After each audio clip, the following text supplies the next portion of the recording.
What was your follow-up like after, you spoke to somebody face to face?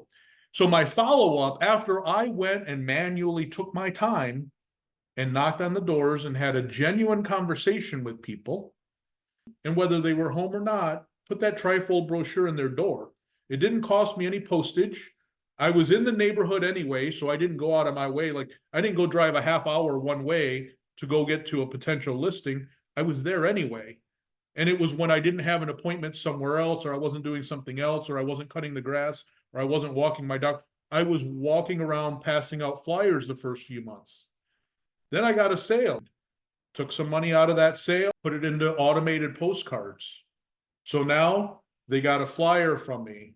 They got a wave from me, a hello, or I was walking my dog, hello.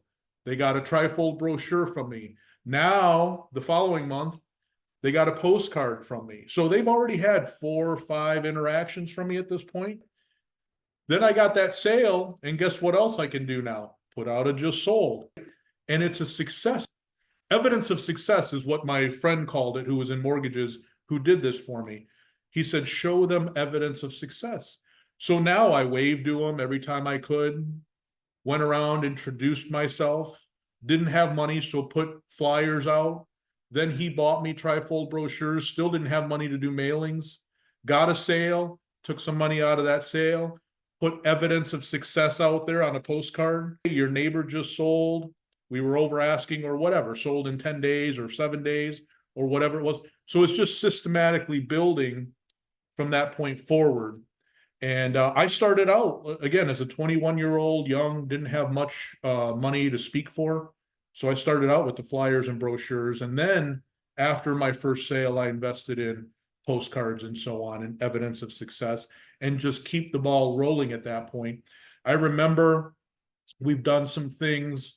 I had kids in the neighborhood that maybe dropped off a flyer at my own door saying, hey, if you have any cans or anything, we're doing a can drive next week or in 2 weeks or whatever it was. I reached out to that family and I said, can I put something out for you guys as well to help promote you?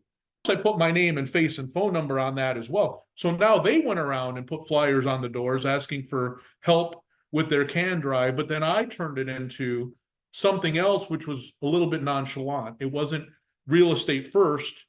It was my name and phone number, and let's help this kid get the cans. So things like that. I remember doing a barbecue. It was 2 blocks that dead ended into a park where I used to live, 2 streets. We did a barbecue one time, put out flyers saying, we're going to have a barbecue for a couple hours on this day. Feel free to stop by.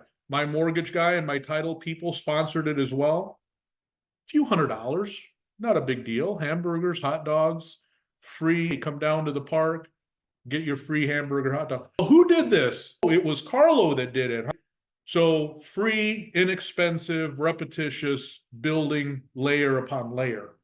Wave whenever you can. Those are things that I would say to agents that don't have much money starting out today. So it sounds like what you're talking about is almost like in social media, you have impressions, which is a key performance metric that you might track, even if you're running ads. It sounds like what you're talking about is almost a physical form of impressions, making yourself visible in your geographic farm. Is that what you're saying? It is, but the thing is, the reason why I would attack the geographic farm first is because of the fact that you have a selfish reason to get them more money than any other. So even if they had an agent in their mind, they're like, this guy lives in the neighborhood.